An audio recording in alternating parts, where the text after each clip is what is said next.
Hare Krishna. Welcome you all in the class. आज की class में आप सभी वैष्णव का बहुत बहुत स्वागत है। को आत्म साक्षात्कार का विज्ञान है, उसमें जो सब्जेक्ट है वो कृष्ण भावनामृत अभियान एक प्रमाणिक वैदिक मार्ग है। तो प्रभुपाद ये स्टैब्लिश कर रहे हैं कि कृष्ण भावनामृत जो उन्होंने संस्था स्थापित की है, या कृष्ण भावनामृत चेतना का जो बात कर रहे हैं प्रभुपाद, ये जीव के लिए सबसे इम्पोर्टेंट कार्य है ना। ये बात सिद्ध कर रहे हैं प्रभुपाद। कहाँ? अमेरिका में। आपने देखा था वहां पर अपने प्रभु जान ने जो टाइम्स ऑफ सॉरी लॉग एल्जियम टाइम्स में श्री कृष्ण भावनामृत के लेख जो है प्रभुपाद ने किए। जो वहां के प्रोफेसर्स वगैरह थे या बुद्धिजीवी वर्ग था, उनसे डिस्कस किया, क्योंकि वो किन चीजों में बिलीव करते थे, निर्विशेषवाद में या शून्यवाद। उनसे प्रभुपाद कह रहे हैं कृष्ण कॉन्शियसनेस के सिद्धांत और ये बताने की कोशिश कर रहे हैं कि सबसे इंपॉर्टेंट यही है। आप लोग की जो बात है वो इंपॉर्टेंट है। तो फर्स्ट लेटर हमने पढ़ा प्रभुपाद का, उसमें हमने देखा था किस तरह से लॉस एंजलिस टाइम्स को प्रभुपाद ने एक पत्र लिखा और पत्र में ये कन्वे किया कि भगवान का साकार रूप ही सर्वश्रेष्ठ है और कृष्ण भावनामृत होना जीव के लिए ज्यादा जरूरी है अन्य किसी पक्ष को एक्सेप्ट करने। क्लियर था ना? ठीक है। आज हम सेकेंड लेटर पढ़ेंगे। उसमें शिल प्रभुपाद एक डॉक्टर स्टॉल के मध्य जो है थोड़ा सा आदान प्रदान हुआ था। तो इसको कौन रीडिंग करेंगे? यस, प्रेम पद्मिनी माता जी पढ़िए। हरे कृष्णा। शील प्रभुपाद एवं डॉक्टर स्टॉल के मध्य पत्रों का आदान प्रदान। स्वामी एसी भक्तिवेदांत 23 जनवरी 1970। प्रिय Swami ji, Los Angeles times को लिखे गए आपके पत्र की प्रतिलिपि मुझे भेजने के लिए धन्यवाद। यह पत्र अब डेली कैलिफोर्निया में भी प्रकाशित हुआ है। मैं सोचता हूं कि आप मुझसे सहमत होंगे कि साक्षात्कार, इंटरव्यू एवं प्रेस को लिखे गए पत्रों के माध्यम से धार्मिक अथवा दार्शनिक विषयों पर चर्चा करने से विज्ञान के अतिरिक्त और कोई विशेष लाभ नहीं होता। परंतु फिर भी आप मुझे अपने दो विचारों को यहाँ संक्षेप में प्रस्तुत करने की अनुमति दें। ठीक है। प्रथम तो यह अभी है। हम जब ये शुरू कर रहे हैं कन्वर्सेशन, ये पैराग्राफ 2 लास्ट का, इसमें आपको देखना है पढ़ते समय कि क्या इंपॉर्टेंट लाइन बताई गई है ना, जैसा मैंने पिछली क्लास में किया था। इसको ध्यान से पढ़िए। जो आपको लगता है कि ये इंपॉर्टेंट लाइन है जिसके बारे में पूरे पैराग्राफ में बताया गया, तो वो इंपॉर्टेंट लाइन आपको बतानी है। ठीक है, इन दोनों पैराग्राफ में क्लियर हो रहा है? यस। हाँ ना, कुछ तो बोले आप। इसी दुनिया के माता जी, मेरे एग्जिस्ट पास करते तो हैं बुक तो नहीं है। हिंदी बोल रहे हैं पता नहीं आप लोग कौन सी दुनिया। नरसिंह स्तुति माता जी का रिएक्शन, हरे कृष्णा, क्या हो रहा है? समझ में आ रहा है? अपना मेन पॉइंट जो है कि इस पैराग्राफ का जो मेन पॉइंट है वो कौन सी लाइन में बोला गया है और क्या बोला गया है, जिसपे पूरा ये बेस्ड किया गया, दोनों में से देखिएगा। ओके, हरे कृष्ण। यस, पढ़िएगा। नमो विष्णुपादाय कृष्ण प्रेष्ठाय भूतले श्रीमते भक्ति वेदांत स्वामिनिति नामिने नमस्ते सारस्वते देवे गौरवाणी प्रचारिणे निर्विशेष शून्यवादी पाश्चात्य देश तारिणे जय श्री कृष्ण चैतन्य प्रभु नित्यानंद श्री अद्वैत गदाधर शिवासादि गौर भक्त वृंद हरे कृष्णा कृष्ण कृष्ण हरे हरे हरे राम राम राम हरे हरे। यस, बड़ी माता। प्रथम तो यह है कि मैं जानता हूं कि कृष्ण भक्ति प्राचीन है, यद्यपि निश्चय ही इतनी पुरानी नहीं जितने की वेद, और वह कभी भी क्रिश्चियन, मुस्लिम या यहूदी धर्म से प्रभावित नहीं हुई है। मैंने इस संबंध में बौद्ध धर्म का कभी कोई संदर्भ नहीं दिया था। सापेक्ष दृष्टिकोण से साकार और निराकार में अंतर अस्पष्ट सा है, परंतु सरलता की दृष्टि से इस अंतर को स्वीकार करते हुए मैंने यह देखकर आश्चर्य प्रकट किया था कि जो लोग पाश्चात्य संस्कृति में पले हुए हैं, वह संस्कृति जो कि साकार ईश्वर पर बल देती है, वे एक ऐसे भारतीय पंथ को ग्रहण कर रहे हैं जिसका प्रयोजन भी वही है।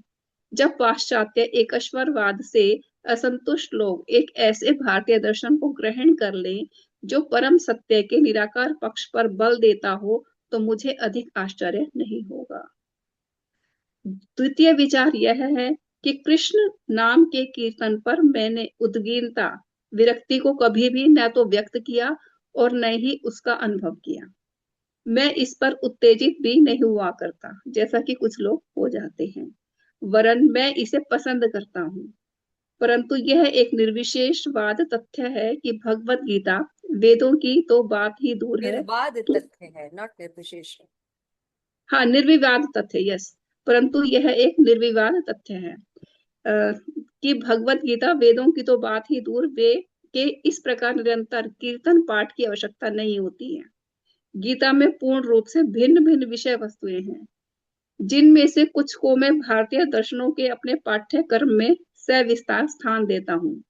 धन्यवाद आपका ही, JF स्टॉल, दर्शन एवं दक्षिणी एशियाई भाषाओं के प्रख्याता। तो एक फिलोसोफर है स्टॉल, है ना, और वो क्या प्रभुपाद से दो प्रश्न पूछ रहे हैं। सबसे पहला प्रश्न वो पूछ रहे हैं एक पॉइंट पर। क्या पॉइंट है, कोई बता सकता है? प्रथम पॉइंट क्या है उनका? माता जी, हरे कृष्णा। एक तो माता जी, एक लाइन में ये बोल सकते हैं कि जो प्रभुपाद वो जो वो इंटरव्यू के लिए कह रहे थे ना, तो उनका मतलब था कि सिर्फ पत्रों के माध्यम से हम लोग धर्म जैसे एक विशाल जो एक हमारा विषय है, उसको सिर्फ वो एक तरह से पब्लिसिटी होती है और कोई लाभ नहीं होता। और दूसरा, जो कृष्ण भक्ति है एक प्राचीन वो है, सनातन है। ठीक है, काफी अच्छा एक्सप्लेन किया। कोई और एक्सप्लेन करना चाहेगा?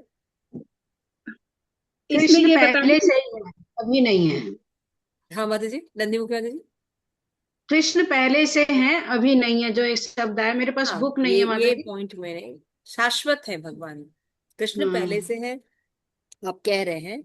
लेकिन यहाँ पे वो ये तो कह रहे हैं कि वो प्राचीन है, लेकिन उसके साथ कुछ जोड़ भी रहे हैं।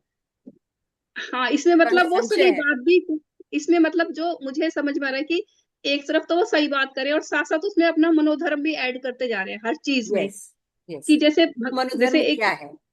हाँ, कि जैसे बता यहाँ रही पे थी बोला कि कि धर्म से, किसी प्राचीन है धर्म से लेकिन, यस, प्रभावित नरसिंह नहीं स्तुति है, माता जी बोलिए।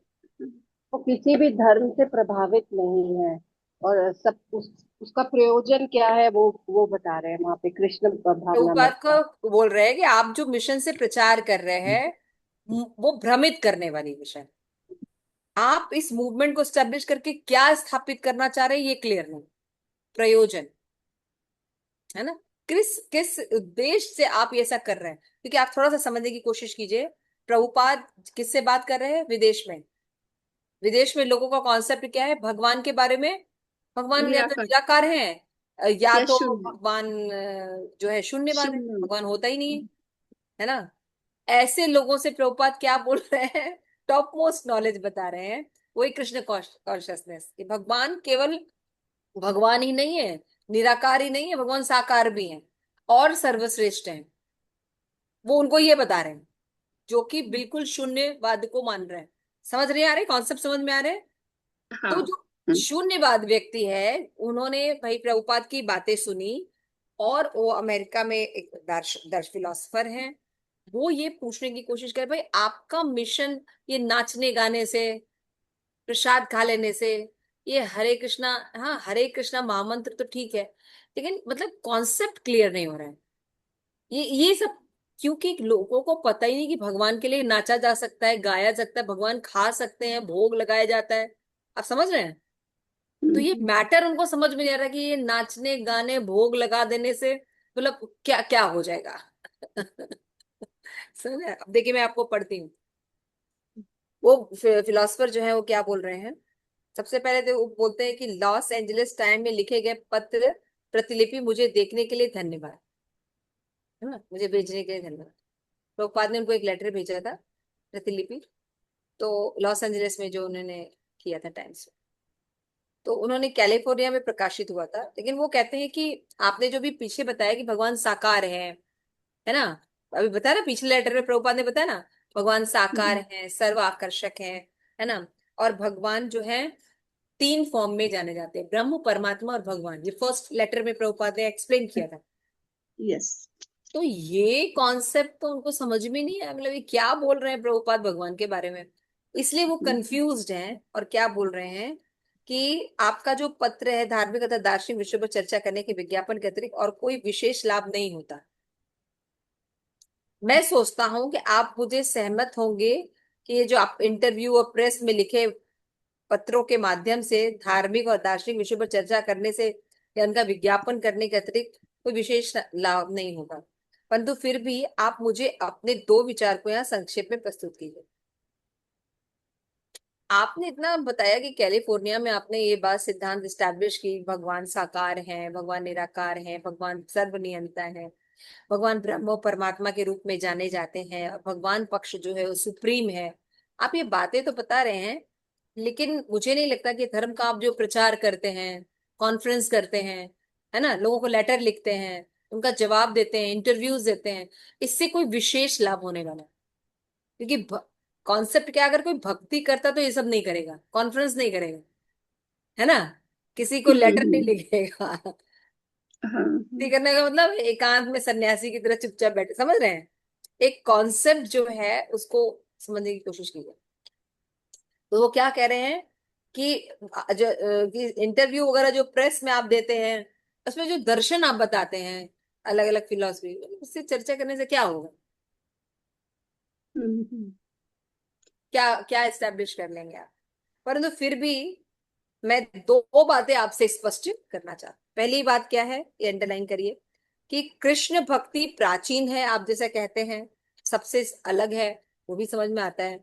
लेकिन आप जो ये कह रहे हैं कि क्रिश्चियन या मुस्लिम यहूदी धर्म से प्रभावित नहीं हुई है क्योंकि वो प्राचीन है और बाकी जो सब धर्म है वो बाद में आए हैं, यही कह रहे हैं ना प्रभुपाद। सनातन धर्म जो है कृष्ण भावनामृत ये प्राचीन है, वो इतना प्राचीन है कि इनका जन्म ही नहीं हुआ था, न क्रिश्चियन का न यहूदी का।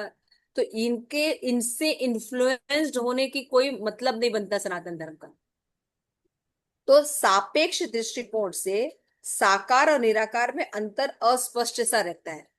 आप जो भी बता रहे थे कि भगवान एक साथ साकार भी हैं और निराकार भी हैं, हम्म, तो ये जो कॉन्सेप्ट आप समझा रहे हैं ये समझ में नहीं आ रहा है। हाँ हाँ हाँ क्यों नहीं समझ में आ रहा है? आप सापेक्ष सत्य बता रहे हैं। तो आप लोगों ने पढ़ा है दो तरह के सत्य होते हैं, एक होता है एब्सोल्यूट ट्रुथ और एक होता है रिलेटिव ट्रुथ। हम्म, एब्सोल्यूट ट्रुथ को बोलते हैं परम सत्य, भगवान, है ना, परम सत्य। हम्म, परम सत्य बोलते हैं मतलब ये थे, हैं और रहेंगे, और इनके बारे में जो भी चीज बोली जाती है वो भी होती है, ठीक है ना। लेकिन जो रिलेटिव ट्रुथ होता है, सापेक्ष सत्य होता है, वो समय, देश, काल, परिस्थिति के साथ बदलता जाता है, हाँ, ठीक है ना।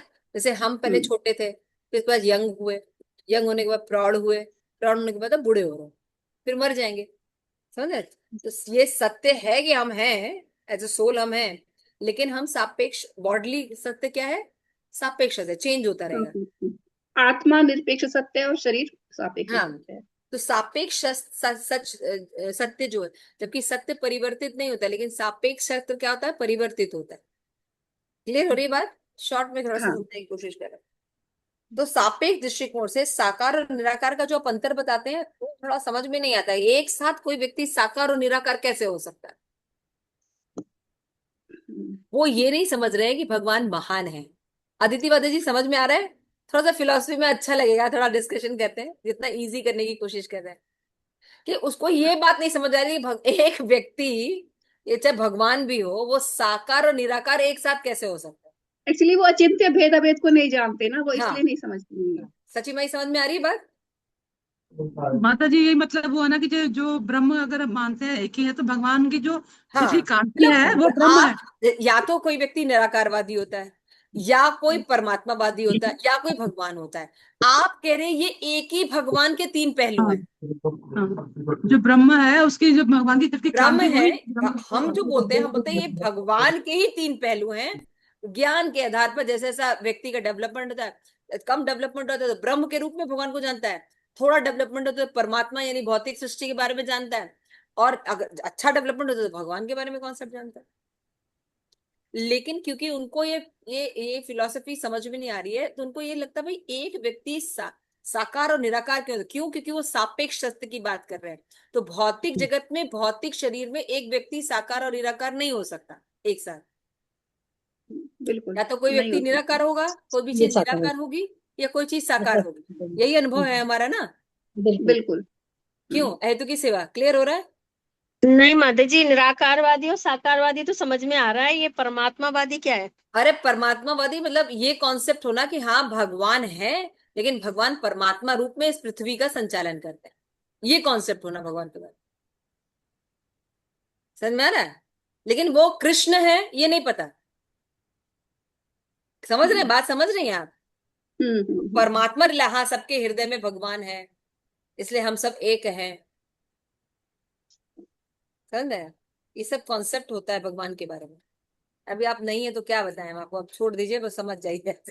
माता जी इन शॉर्ट हम भी जैसे ये बोलते हैं ना कि जब हमें कम हमारे को ज्ञान होता है तो हम ब्रह्म को वो हाँ, समझते हैं, जैसे कहने की और बात जब है कि ज्यादा किसी भी ज्ञान होता है चीज के बारे में, जैसे एक एग्जांपल दिया जाता है, कम नॉलेज, जैसे एक कम ट्रेन है। नॉलेज है। अब किसी व्यक्ति ने ट्रेन कभी देखा नहीं, तो वो जाता है प्लेटफॉर्म पे, देखता है, कहते ट्रेन आ गई, ट्रेन आ गई, तो देखते लाइट जल रही है, तो वो सोचता है, कहता है ट्रेन मतलब एक लाइट है। नहीं, ट्रेन लाइट नहीं होती है। ट्रेन जब तो एक व्यक्ति थोड़ा देर और रुका, कहते नहीं नहीं, ट्रेन आई, लाइट थी लेकिन डब्बे थे, लोग थे, पैसेंजर थे, डब्बों में सीटें थी, बैठे थे लोग, बातचीत कर रहे थे, खा पी रहे थे, सब चीज था, है ना, टॉयलेट था, ये था, सब चीज था। लेकिन अभी अभी भी उसका पूरा क्लियर नहीं है कि भाई इसके अलावा भी होता है, कि बुकिंग भी होती है, ट्रेन चलाने वाला भी होता है, ड्राइवर भी होता है, पूरी एक टीम होती है जो वर्क करता है, इस सब के बारे में नॉलेज नहीं है ना। एक गवर्नमेंट ही होता है प्रजातंत्र में जो इस डिपार्टमेंट को देखता है, तो ये सब नॉलेज नहीं है। लेकिन जो थर्ड पर्सन है वो पूरा नॉलेज रखेगा। समझ में आ रहा है ना? तो पूरा नॉलेज हो गया ना। तो उसी ट्रेन एक ट्रेन का जगह तीन रियलाइजेशन हुआ ना, लेकिन बुद्धि के स्तर पर कोई लाइट ही देख पाया, कोई डब्बे देख पाया, कोई पूरा नॉलेज देख पाया। तो उसी तरह भगवान का रियलाइजेशन, ब्रह्म रिलेशन, थोड़ा सा रिलेशन भगवान के बारे में, चलो कोई अथॉरिटी मान रहा है, लेकिन भगवान के बारे में ज्यादा नॉलेज नहीं है। भगवान से हमारा संबंध ज्ञान उसको क्लियर नहीं है। भगवान के साथ अविधेय ज्ञान कैसे करेगा, भगवान के साथ हमारा क्या प्रयोजन है, ये सब क्लियर नहीं है। परमात्मा में भी केवल संबंध ज्ञान थोड़ा बहुत ही डेवलप होता है, मेन भगवान के साथ संबंध अविधेय और प्रयोजन डेवलप होता है। समझ में आ रहा है यमुना सुंदरी? यस माता जी। कहीं आप लोग को हैवी लगे तो बता देना। तो ये व्यक्ति कंफ्यूज है कि भाई आप एक ही साथ बोले भगवान साकार भी है निराकार भी है, तो ये कैसे हो सकता है? क्योंकि भौतिक जगत में तो ऐसा अनुभव है नहीं, तो भगवान को वो भौतिक मान रहा है। पहली गलती है, भगवान भौतिक नहीं है हमारे हिसाब से। दूसरी बात, माता अच्छा हाँ चलो, तो सापेक्ष दृष्टिकोण से साकार और निराकार में अंतर अस्पष्ट है, परंतु सरलता की दृष्टि से इस अंतर को स्वीकार करते हुए मैं यह देखकर आश्चर्य प्रकट किया कि लोग पाश्चात्य संस्कृति में पले हुए हैं, वो संस्कृति जो साकार ईश्वर पर बल देती है, वे एक ऐसे भारतीय ग्रंथ को ग्रहण कर रहे हैं जिसका प्रयोजन भी नहीं है। भी वही क्या है, बोल वही है। रहे हैं? उनके हिसाब से क्रिश्चियन लोग जो हैं वो तो भगवान के साकार रूप को मानते हैं, लेकिन जो शाश्वत धर्म, जो सनातन धर्म की आप बात करें, इसमें आप भगवान को निराकार बताते हैं। कहाँ भगवान हाँ, को निराकार बताते हैं हम लोग भाई? हम लोग तो पर ज्यादा प्रचार याद रखें निराकार का ही क्योंकि है। विदेशों में जितने भी लोग गए ना, पहले वो सब निराकारवाद का इन्होंने ज्यादा प्रचार किया है। एग्जैक्टली। उन्होंने बताया ये था, भी लेकिन प्रभुपाद को यहाँ पे मेंशन कर रहे हैं ना, प्रभुपाद का जो लेटर है उसको भी वो उसी तरह से बता रहे हैं।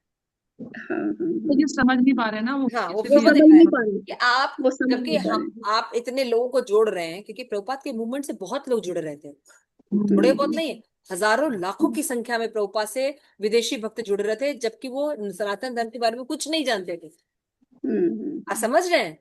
तो वो व्यक्ति क्या कह रहा है कि भाई क्रिश्चियन लोग जो हैं, हम लोग साकार धर्म का, भगवान का पालन करते हैं, बताते हैं, वो लोग एक निराकार बताने वाले धर्म के बारे में जुड़ते चले जा रहे हैं, उल्टा बोल रहे हैं।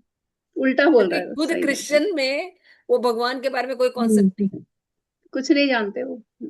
है ना, ना मुस्लिम धर्म में बिल्कुल है, सब निर्विशेषवाद है, शून्यवाद है। निर्विशेष। हाँ, बिल्कुल। अब देखो, फिर उसके बाद बोल रहे हैं, जब पाश्चात्य एकेश्वरवाद से असंतुष्ट लोग एक ऐसे भारतीय दर्शन को ग्रहण करने के परम सत्य में निराकार पक्ष पर बल देता है, तो मुझे अधिक आश्चर्य नहीं होगा कि एक दिन होगा कि ये लोग भगवान को निराकार मान लेंगे, क्योंकि प्रभुपाद ये डिनाई नहीं करते कि भगवान निराकार नहीं है। हम्म आप समझ रहे हैं? प्रभुपाद ये हम्म कभी नहीं मना करते हैं कि भगवान निराकार है। प्रभुपाद हमेशा कहते हैं अगर वो भगवान है तो उनको साकार और निराकार दोनों होगा, तभी वो पूर्ण होंगे। किसी चीज को पूर्ण कब कहा जाता है? जब उसके अंदर सब कुछ हो हम्म, ना। तो मतलब एक छोटा सा व्यक्ति चीज है, उसका निराकार पक्ष होता है, लेकिन भगवान का निराकार पक्ष नहीं। भगवान के शरीर की कांति की जो ज्योति है वो निराकार होती है, लेकिन उस ज्योति का स्रोत कौन होता है? भगवान का शरीर। ठीक है ना? ये कॉन्सेप्ट पूरा उनको क्लियर नहीं है। तो पहला कॉन्सेप्ट समझ में आया। आप बोल रहे हैं कि कृष्ण भावनामृत एक ओल्ड रिलीजन है, उसका कृष्ण और यहूदी मुस्लिम धर्म का कोई प्रभाव नहीं है इसलिए, लेकिन आप निराकार पक्ष को एक्सप्लेन करते हैं भगवान का। और मुझे आश्चर्य होता है कि ये जो क्रिश्चियन वाले साकार पक्ष का प्रचार करते हैं, ये आपके मूवमेंट से कैसे जुड़ रहे हैं। और मुझे आश्चर्य नहीं होगा कि आगे चल के निराकार ब्रह्म भगवान को ही स्वीकार कर लेंगे। ठीक है, पहला क्वेश्चन हो गया। और ये पूछ किससे रहे हैं? ये प्रभुपाद मैटर से। किससे लिख रहे हैं? प्रभुपाद से। तभी वो पता चलेगा है ना, सही व्यक्ति से पूछ रहे हैं सही जवाब मिलेगा इनको हाँ, ये बात सही कि वो सही पूछ जगह रहे एटलीस्ट। हाँ, पूछ सही जगह रहे हैं। दूसरा विचार देखो उनका क्या, कि आप जो ये कृष्ण नाम का कीर्तन है ना करते, कि और लोग पागल हो जाते हैं, एकदम कूदने लगते हैं, डांस करने लगते हैं।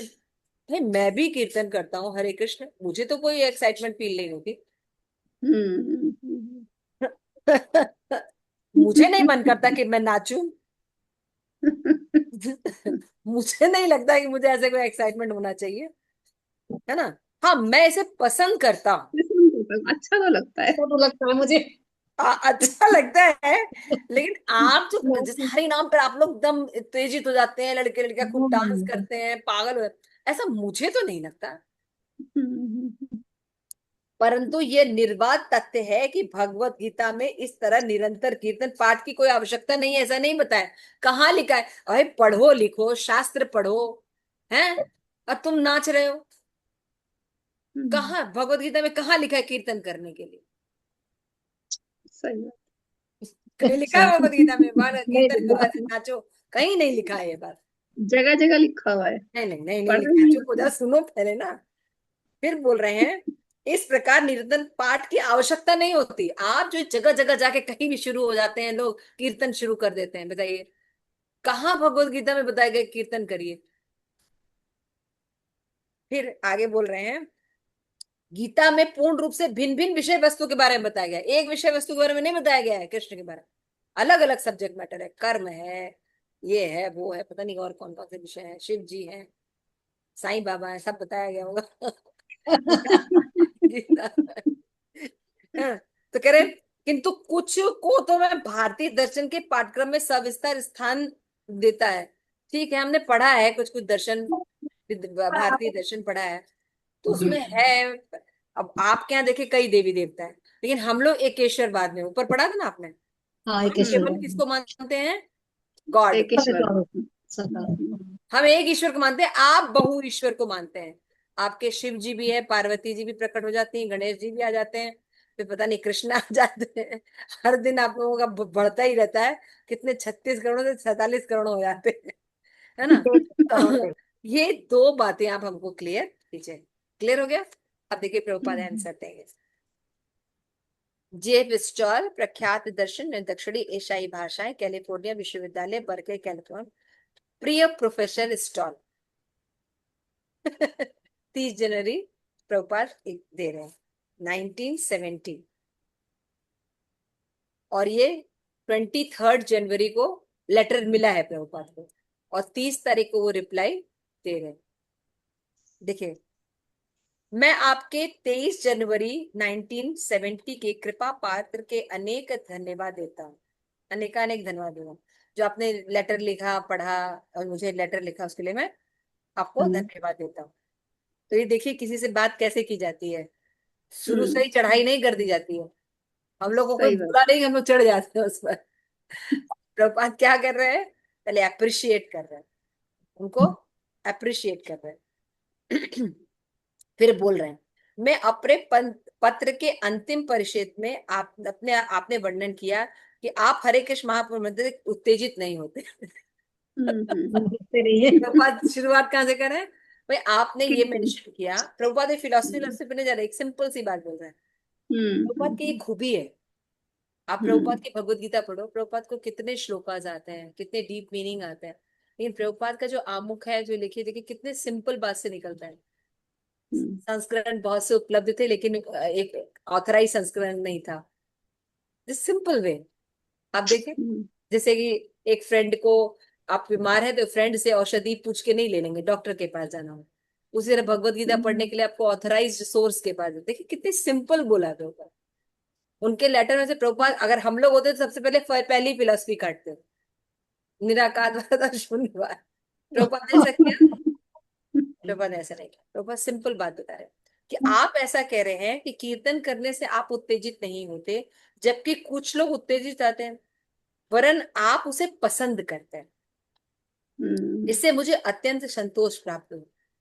इसको कहते हैं किसी को भी अप्रिशिएट करना। ठीक है, आपको कम से कम पसंद तो आया, ये भी बड़ी बात है। आपको कम से कम हरि नाम पसंद तो आया। हाँ अदिति माता जी, थोड़ा हंस हंस तो सकते हैं आप, एकदम सीरियस बैठी माता जी।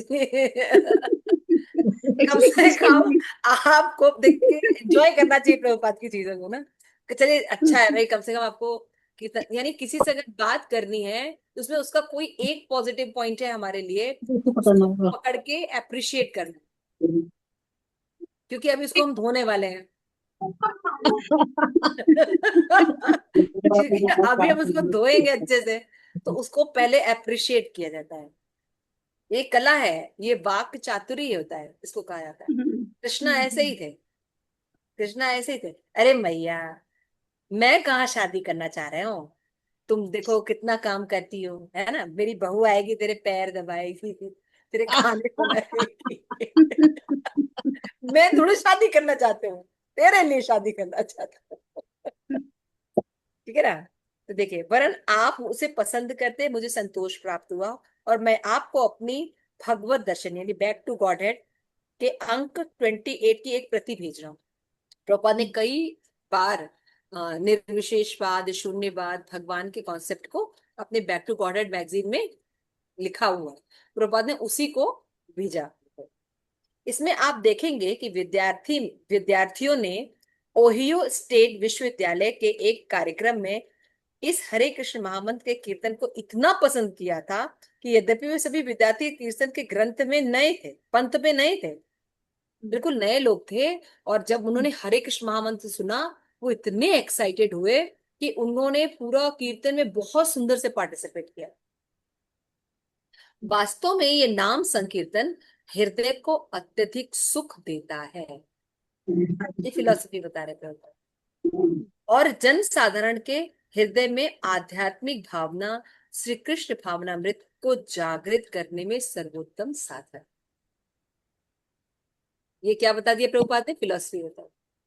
आपको पसंद क्यों आ रहा है, क्योंकि आप भगवान के अंश हैं, और जब भगवान का नाम हरे कृष्णा कृष्ण कृष्ण हरे हरे, हरे राम राम राम हरे हरे, ये जब बोला जाता है तो आत्मा को सुकून देता है, चाहे हम उस भाषा को जाने या ना जाने, क्योंकि हम उसके अंश है ना, है ना। अब एक मछली को पानी से बाहर निकाल दो तो वो ओशन, इंडियन ओशन में जा रही है, अटलांटिका ओशन में जा रही है, या बांग्लादेश में जा रही है, या स्विट्जरलैंड के पानी में जा रही है, कोई फर्क पड़ता है उसको? पानी होना चाहिए, है ना। और उसको पता भी नहीं हुआ इसका नाम पानी, इस इंडियन ओशन है। है ना। तो लेकिन इसको जब पानी मिलता है तो उसको क्या होता है, जीवन मिल जाता है। उसी तरह से ये हरि नाम, हम चाहे जाने या ना जाने, जब ये बोला जाता है तो हमारे हृदय को प्रभावित, और जिनका हृदय क्लीन होता है वो इसकी तरफ अट्रैक्ट होता है। अब आगे चलते हैं, ठीक है। सिंपल जवाब दिया प्रभुपाद ने, मुझे अच्छा लगा कि एटलीस्ट आपने कीर्तन किया। और प्रभुपाद ने क्या किया बताया, एक फिलॉसफी बताने से पहले एक थ्योरेटिव पॉइंट, मैंने ये बातें बताई हैं बहुत से लोगों ने ऐसे पसंद किया हुआ है, और ये इसलिए होता है क्योंकि जीव की मौलिक चेतना को ये विकास करता है। सेकेंड पैराग्राफ, यह आध्यात्मिक साक्षात्कार की सर्वोत्तम सरल विधि है। अगर आपको भगवान रियलाइजेशन करना है तो this is the easiest method. किसी प्रमाणिक स्रोत से हरे कृष्ण महामंत्र सुनिए, कीर्तन सुनिए, आप भक्ति की ओर अट्रैक्ट होने लगेंगे। एग्री कर रहे हैं आप लोग? सबसे सरल बिल्कुल। विधि है दुनिया की, है ना। कोई बिल्कुल आपको सही। पहाड़ चल के नहीं जाना, केदारनाथ, बद्रीनाथ, गुफा के अंदर, पानी के नीचे, पानी के ऊपर, है, एक पैर पे खड़े होके कई हजार वर्षों तपस्या करना, कुछ कुछ नहीं। सबसे सरल विधि, और वेदों में इसका अनुमोदन हुआ। देखिए प्रभुपाद फिलॉसफी कैसे बोल रहे हैं। वृहद नारदीय पुराण में यह स्पष्ट रूप से कहा गया है, केवल हरि का नाम ही लोगों को भौतिक अस्तित्व की समस्याओं से बचा सकता है, और इसके अतिरिक्त इस कलयुग में कोई विकल्प नहीं है, कोई विकल्प नहीं है, कोई विकल्प नहीं। श्लोक याद है आप लोग को? किसी को यस। याद है? हाँ, यस मतलब हरिर्नाम एव केवलम, कलौ नास्तेव्य नास्तेव्य नास्तेव्य गतिरन्यथा। प्रभुपाद ने कोई भगवत गीता, श्रीमद् भागवतम, चैतन्य चरितमृत से नहीं, प्रभुपाद ने पुराण से एग्जाम्पल दिया। सिंपल, बृहद बताया गया है। कलयुग में, जिस युग में आप रह रहे हैं, इसमें और कोई साधन करने की जरूरत। सोमवार को जल नहीं चढ़ाया चलेगा, 16 सोमवार व्रत नहीं रखा, कावड़िया उठा के अब नहीं गए। आप लोग गए क्या डीजे चला के कावड़िया लेके? नहीं गए, है ना। लेकिन चैंटिंग की, यस। बस सर्वश्रेष्ठ महादेव प्रसन्न है ना। समझ में आ गई बात? समझ में आ रही है? एकदम क्लियर बोल रहे हैं प्रभुपाद। संकीर्तन को जो आप कह रहे हैं कि ये मूवमेंट नहीं है, प्रभुपाद कह रहे हैं ये संकीर्तन के द्वारा भगवान से संबंध, ज्ञान एस्टेब्लिश करना, ये सबसे सरल विधि है, और इसका अनुमोदन शास्त्र में किया गया है ना। मैं अपने आप ही नहीं कोई पॉप सॉन्ग में गिटार लगा के कोई एक म्यूजिक निकाल दिया हूँ। मैं ये बात जो कर रहा हूँ, ये जो हरे कृष्ण महामंत्र है, ये शास्त्रों में अनुमोदित है, इसलिए इसका इतना रिएक्शन है। क्लियर हो रहा है? सेकेंड, पाश्चात्य संस्कृति एकेश्वरवादी है, परंतु पश्चिमी देशों को लोग भारतीय मनोधर्म निराकार पक्ष के द्वारा मार्ग प्रतभ्रष्ट किए जाते हैं। पर पश्चिम का युवा वर्ग हतोत्साहित होता है, क्योंकि उसे एकेश्वरवाद के विषय में उद्यम के साथ शिक्षा नहीं दी जाती। ये शिक्षा देने और समझाने के इस विधि से संतुष्ट नहीं है। श्री कृष्ण भावनामृत अभियान उनके लिए एक वरदान है, क्योंकि उन्होंने प्रामाणिक वैदिक पद्धति के अंतर्गत पाश्चात्य एकेश्वरवाद को समझने का वास्तव में प्रशिक्षण दिया जाता है। हम केवल सिद्धांतिक चर्चा ही नहीं करते, वरन हम वैदिक नियमों की प्रक्रिया द्वारा शिक्षा भी ग्रहण करते हैं। अब प्रभुपाद सेकंड में क्या बता रहे हैं कि आप ये कह रहे हैं कि पश्चिम की जो संस्कृति है, विदेशी कल्चर है, उसमें एकेश्वरवाद की बात की जाती है, भगवान एकेश्वर है ना। और ये जो आप लोग पश्चिमी देश के लोग हैं, जब भारतीय संस्कृति से जुड़ते हैं, तो आपको लगता है कि हम मनोधर्म या निराकारवादी मार्ग से जुड़ हो जाएंगे और हम पथभ्रष्ट हो जाएंगे। तो जो पश्चिमी युवा वर्ग है, ये ऑलरेडी हतोत्साहित है आपके एकेश्वरवाद सिद्धांत से। क्यों? क्योंकि एकेश्वरवाद सिद्धांत आपका, आपको ही क्लियर नहीं है, और आप ठीक से उनको बता नहीं पाते, है ना, कि भगवान अकेले हैं, भगवान और जीव में क्या संबंध है, भगवान की भक्ति हमें क्यों करनी चाहिए, ये हम नहीं जानते। एक निराकार व्यक्ति की अगर हम भक्ति करेंगे तो हम ज्यादा समय नहीं, हमें साकार भगवान चाहिए, उससे हम जल्दी स्टैब्लिश कर लेते हैं, है ना। यस। अब जैसे तरुणी माता जी हैं, उनको हम मान लीजिए कहीं बाहर गए, हम कहे हाँ भाई तरुणी सखी माता जी हमारे ग्रुप में आती। कौन तरुणी माता जी? हम कहे एक लड़की है, ऐसे इतनी लंबी हैं, ऐसे उनके बाल हैं, तो थोड़ा मुश्किल होगा। अब मेरे पास फोटो और हम दिखा दें तो इजी है ना, रिकॉग्नाइज करना इजी हो जाएगा ना। फोटो दिखा दे भाई ये मेरे क्लास में है माता जी, ये हाँ इनका फोटो ही है, तो कोई भी तरुणी माता जी को पहचान लेगा। बिल्कुल कर लेगा, इजीली। इजी है। तो वही प्रभुपाद यहाँ पे कह रहे हैं कि श्री कृष्ण भावना अभियान वरदान है इन लोगों के लिए, क्योंकि आप जो इनको कॉन्सेप्ट समझा रहे हैं भगवान के बारे में, उनसे वो प्रभावित नहीं है, वो स्पष्ट नहीं है बिल्कुल भी। स्पष्ट नहीं है, हो गया है ना, हम्म, संतुष्ट नहीं है। और कृष्ण सब भावनामृत में इनको भगवान के बारे में, अपने बारे में, भगवान के साथ संबंध समझना, ये उनके लिए वरदान है। और हम केवल सिद्धांत की चर्चा नहीं करते हैं, बल्कि हम शिक्षाओं को ग्रहण भी करते हैं। तो बात करें, अगर मैं कोई सिद्धांत बोल रहा हूँ तो मतलब मैं उसका पालन भी करता हूँ।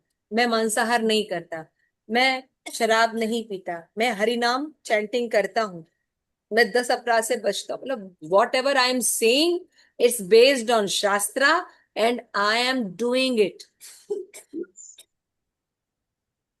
ऐसा नहीं है केवल सिद्धांत हम आके बता के चले गए।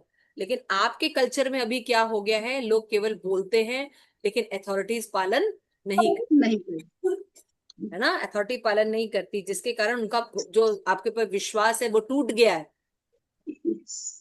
बिल्कुल। किस तरह से एक्सप्लॉयटेशन होता है उनके साथ, पोपी और एक्सप्लॉयटेशन करते हैं। तो एक्सप्लॉयटेशन के कारण वो हतोत्साह, वो मंदिर ही नहीं आते हैं, अथॉरिटी को ही नहीं मानते हैं। लेकिन यहाँ इस भावनामृत में, कृष्ण भावनामृत में उनको सही आंसर्स मिलते हैं। भगवान कौन है, क्या है, संबंध ज्ञान, अभिधेय, प्रयोजन, ये सारा क्लियर होता है। फिर वो जब वो उसको करते हैं तो उनको रिजल्ट भी मिलता है। क्यों? क्योंकि इनका जो प्रचार करने वाले लोग हैं वो पालन करते हैं। समझ में आ रहा है? सिंपल बात। कोई आगे पढ़ेगा इसको, पैराग्राफ कोई और रीडिंग करेगा? हम्म। हरे कृष्ण माता जी। हाँ, पढ़िए पढ़िए।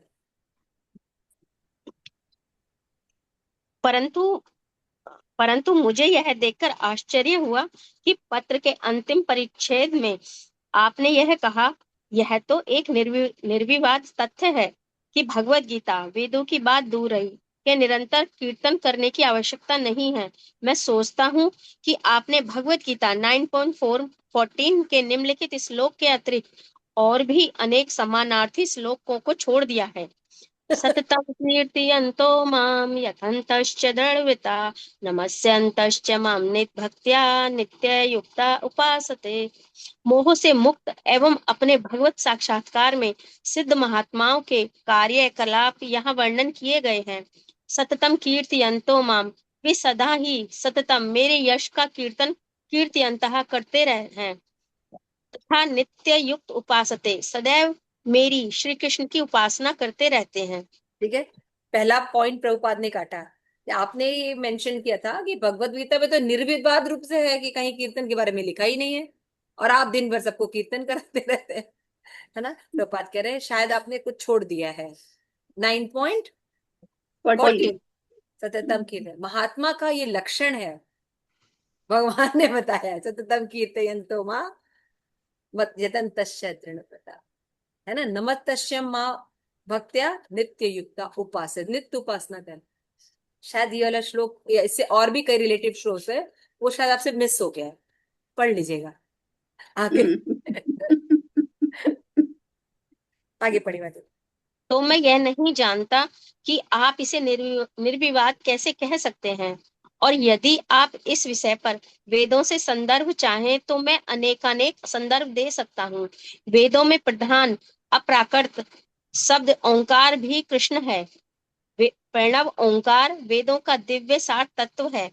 वेदों का पालन करने का अर्थ है कि वैदिक ग्रंथों का गान करना, और कोई भी वैदिक मंत्र ओंकार के बिना पूर्ण नहीं है। मांडुक्य उपनिषद में ओंकार को परम ईश्वर भगवान का सर्वाधिक शुभ शब्द प्रतिनिधि कहा गया है। इसे पुनः अथर्ववेद में भी प्रमाणित किया गया है।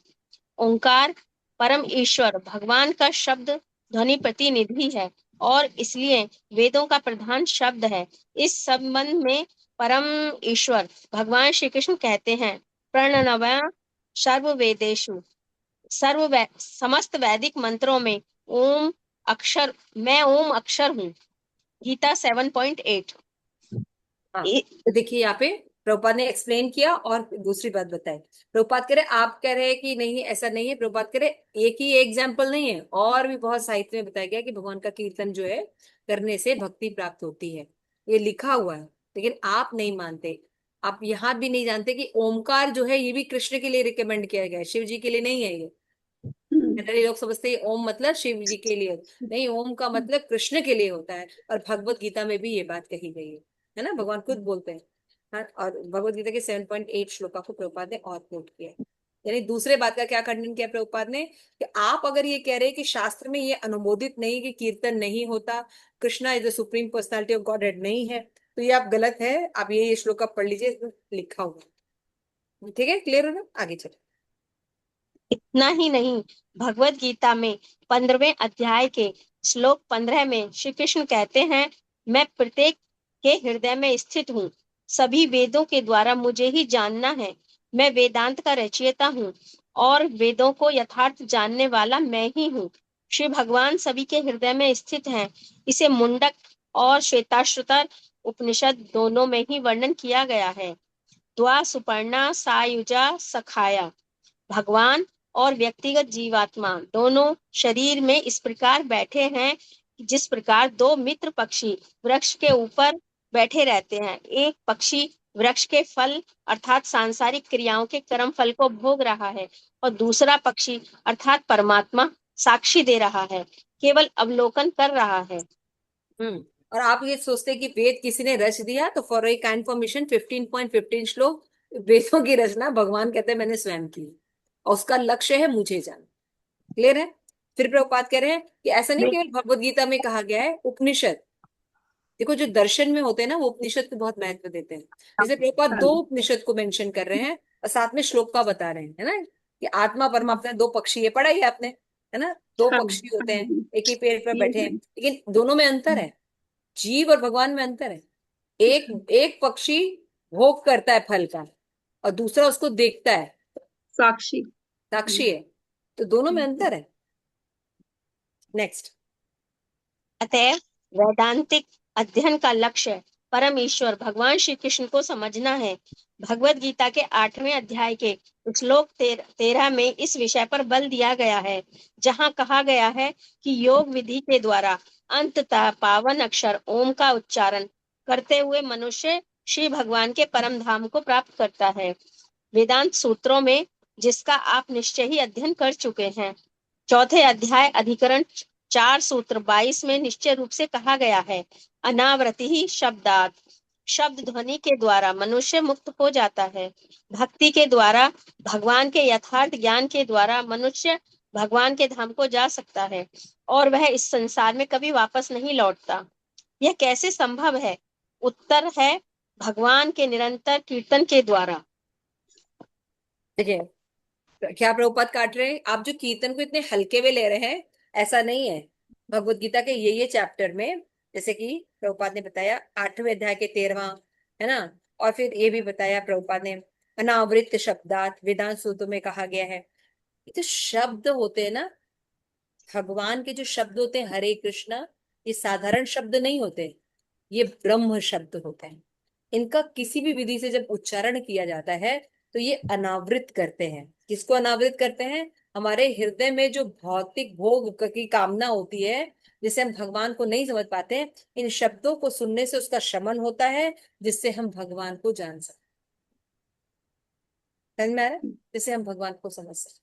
तो ये ऐसा कई शास्त्रों में वर्णन है, कीर्तन करना चाहिए। हरे कृष्णा कृष्ण कृष्णा हरे हरे, हरे राम राम राम हरे। कीर्तन करना भक्ति का एक अंग है। ये बात उनको नहीं पता है, वो सोच रहे हैं कीर्तन जो है सिंपल है। आगे। इस तथ्य को आदर्श शिष्य अर्जुन के द्वारा स्वीकार किया गया है, जिन्होंने योगेश्वर भगवान श्री कृष्ण से आध्यात्म विज्ञान के निष्कर्ष की पूर्ण रूपेण सीखा। श्री कृष्ण को परम ब्रह्म स्वीकार करते हुए अर्जुन उनका संबोधन करते हैं, स्थाने ऋषिकेशा, जगत आपका नाम सुनकर हर्षित हो उठता है और इस प्रकार सभी लोग आप में अनुरक्त हो जाते हैं। गीता 11.36। यहाँ कीर्तन की विधि को परम सत्य पर भगवान के संपर्क स्थापित करने के प्रत्यक्ष साधन के रूप में प्रमाणित किया गया है। केवल कृष्ण नाम के कीर्तन के द्वारा आत्मा परम पुरुष श्री कृष्ण के प्रति आकर्षित हो जाती है और फलस्वरूप वह अपने गृह भगवान के धाम लौट सकती है। हाँ, प्रभुपाद देखिए फिर से एस्टेब्लिश कर रहे हैं कि कीर्तन को किसने एक्सेप्ट किया? अर्जुन जैसे लोगों ने एक्सेप्ट किया, अपना जीवन उन्होंने सफल किया। और फिर उन्होंने, प्रभुपाद कहते हैं 11.36 में भी इस बात का रिकमेंडेशन है, हम जब कीर्तन करते हैं, भगवान के नाम को उच्चारण करते हैं, बहुत जल्दी हम भगवान से रिलेशन एस्टेब्लिश कर लेते हैं और फलस्वरूप क्या होता है, हमारा जो आकर्षण है वो बढ़ जाता है। जब भौतिक जगत को छोड़ना पड़ता है तो हम आसानी से छोड़कर भगवत धाम जा सकते। इतना इतना पावरफुल है कीर्तन। कीर्तन कोई साधारण चीज नहीं है, कीर्तन बहुत पावरफुल। आगे चलिए, आगे पढ़िए। नारद पंचरात्र में कहा जाता है कि समस्त वैदिक अनुष्ठान मंत्र और ज्ञान हरे कृष्ण कृष्ण कृष्ण हरे हरे इन 8 शब्दों में सम्मिलित है। उसी प्रकार कलि संतरण उपनिषद में आता है कि यह 16 शब्द हरे कृष्ण कृष्ण कृष्ण हरे हरे हरे राम राम राम हरे हरे विशेष रूप से इस कलयुग के प्रभाव को निष्फल करने के लिए बनाए गए हैं। यह महामंत्र कलयुग अर्थात भौतिकवाद से पूर्ण युग के पतोन्मुख और दोषयुक्त प्रभाव का प्रतिकार करने में विशेष सहायक है। और ये सब प्रभुपाद ने अपने जो चैतन्य महाप्रभु की शिक्षा में भी जो बुक है उसमें बहुत अच्छे से ये बातों को बताया है, कैसे कीर्तन जो है ये कलयुग के प्रभाव को अच्छा, कलयुग का प्रभाव क्या होता है? कहीं पर कलयुग है, आप कैसे समझेंगे? माता जी, जो भगवान के, जो हमारे वेदों शास्त्रों में जो भगवान के है ना अनुकूल से संकल्प, जो भगवान से विपरीत जो हम लोग कार्य करते हैं, जो भगवान ने हमें बताए हैं शास्त्रों में। कलयुग का जैसे कैसे पता बताया चलेगा कि ना, यहाँ पे कलयुग है?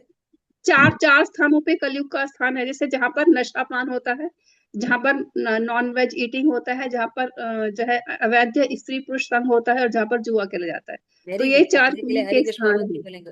हरी बोल, वेरी नाइस।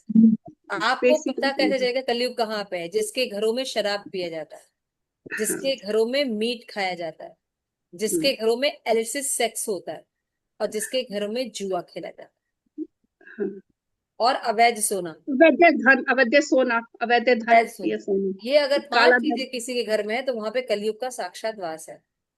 यस। और इस प्रभाव को कौन नष्ट कर सकता है? हरि नाम, हरे हरे कृष्ण। कृष्ण महामंत्र। तो ये शब्द जो आप बोल रहे हैं ये साधारण शब्द नहीं है ना। इति शोध का नाम प्रभुपाद एग्जाम्पल दे रहे हैं ना, कली संस्करण जो ब्रह्मा ने स्वयं बोला है ना। इति शोध का नाम कली कलमश नाशन नास्ता परतरे उपाय सर्व वेदेशु दृश्य। सभी वेद ने ये स्वीकार किया है, ये जो हरे कृष्ण महामंत्र है ये अकेले सक्षम है इस कलयुग के प्रभाव को खत्म करने के लिए। आपको कभी भी जीवन में घबराहट हो, अब है ना, ये हम नहीं कर पाए भक्ति, जोर से भगवान को पुकारना चाहिए, हरे हरे कृष्णा कृष्ण हरे कृष्ण कृष्णा कृष्ण कृष्णा हरे हरे हरे, कृष्णा हरे राम राम राम हरे हरे। भगवान आपकी मति जरूर प्रभावित करें अपनी। प्रभुपाद करें ये ऐसा नहीं है, इसको स्वयं भगवान ने कहा है भगवत गीता में, और चैतन्य महाप्रभु ने आए उन्होंने भी प्रचार किया, इसका वर्णन मैंने अलग बुक में किया हुआ है। तो अतः कीर्तन की विधि न केवल जीवन के व्यवहारिक सिद्धि प्राप्त करने की सर्वोच्च पद्धति है, पर अनेक प्रामाणिक वैदिक सिद्धांत भी। तो पहला उनको क्या सबक सिखा रहे हैं स्टॉल को प्रभुपाद, कि कीर्तन एक पहला विधा है, नवधा भक्ति में एक विधा है कीर्तन। कीर्तन कोई ऐसे डेकोरेटिव आइटम नहीं है। समझ में आ रहा है? कीर्तन होता है तो ये भगवान का एक भक्ति का एक अंग है, and that is very solid अंग इन कलयुग।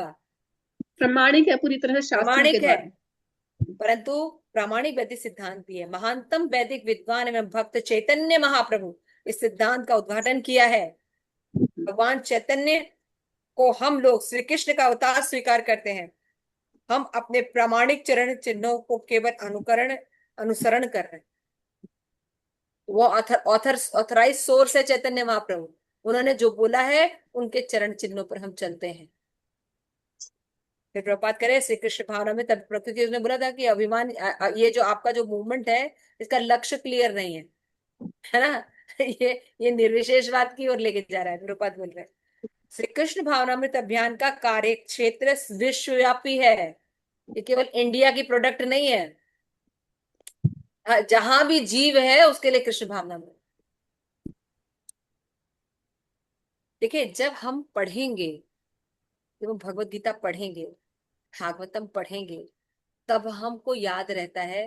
कोई गलत बोलता है तो हम उसको वहां के श्लोका से बता सकते हैं कि यहाँ पे ये लिखा है।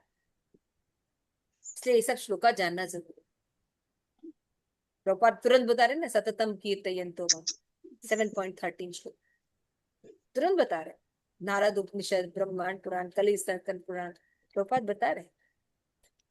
तो पढ़ना बहुत जरूरी है। नहीं पढ़ना, पढ़ने पर आप उद्वेगित हो सकते हो किसी की गलत बात से, लेकिन आप आंसर नहीं दे सकते, तो आप गलत व्यवहार करोगे, उनको गाली दोगे या कुछ करोगे, है ना। ज्ञान होने पर उनको समझा सकते हैं और खुद भी बिल्कुल। आंदोलित होने से या अपराध करने से बच सकते हैं। हम्म, इसलिए ज्ञान होना बहुत जरूरी है। तो प्रभुपाद देखिए यहाँ पे क्या करें, इतनी बात समझ में आ गई। तो यह हम जो प्रभुपाद करें, हमारा सिद्धांत ना कोई कल्पना पर नहीं है जैसा आप सोच रहे हैं। ये प्रमाणिक चैतन्य महाप्रभु जो कृष्ण है उन पर बेस्ड है। 2 लाइन और बची है कि वेदों का लक्ष्य विशुद्ध भगवत प्रेम प्राप्ति करना मात्र ही है। उसका इस सुसंगत निष्कर्ष को व्यवहारिक अनुभूति श्री कृष्ण भावना में अभियान हरे कृष्ण का कीर्तन द्वारा हो जाता है।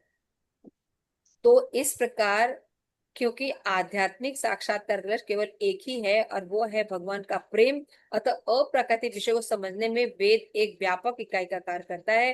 प्रमाणिक वैदिक मार्ग के विद्यार्थी के अतिरिक्त विभिन्न दलों के केवल अपूर्ण विचार ही भगवत गीता को खंडित रूप देते हैं। वेदों में प्रस्तुत किए गए विविध प्रतीत होने वाले समस्त प्रस्तावों के मत समन्वय करने वाले समाधानात्मक तत्व वेदों का सार कृष्ण भावनामृत, कृष्ण प्रेम। प्रभुपाद क्या एस्टैब्लिश कर रहे हैं, आप ये जो कह रहे हैं कि मूवमेंट का लक्ष्य क्लियर नहीं है, तो आपको पहले लक्ष्य आपको पता होना चाहिए। कोई भी आध्यात्मिक कार्य आप करते हैं, आपका लक्ष्य है भगवान का प्रेम प्राप्त करना। और ये केवल प्रभुपाद किसके कह रहे, किसके द्वारा हो सकता है, कृष्ण भावनामृत मूवमेंट में ही हो सकता है भगवान का प्रेम प्राप्त। और किसी विधि से आप प्राप्त नहीं कर सकते। एकदम क्लियर बोल रहे प्रभुपाद। और कह रहे हैं कि बिल्कुल। आप इसको जो अप्रमाणिक मान रहे हैं, ये चैतन्य महाप्रभु ने इसको स्टैब्लिश किया है, पुनः आपके कृष्ण ने। तो ये अप्रमाणिक नहीं है, ये पूरी तरह से प्रामाणिक है। और आप जो बातें बताए हैं, आपका शो हो रहा है कि आपका नॉलेज खंडित है, हम्म, ठीक नॉलेज नहीं बिल्कुल। है। इसलिए सही से नॉलेज लीजिए, प्रभुपाद कह रहे हैं।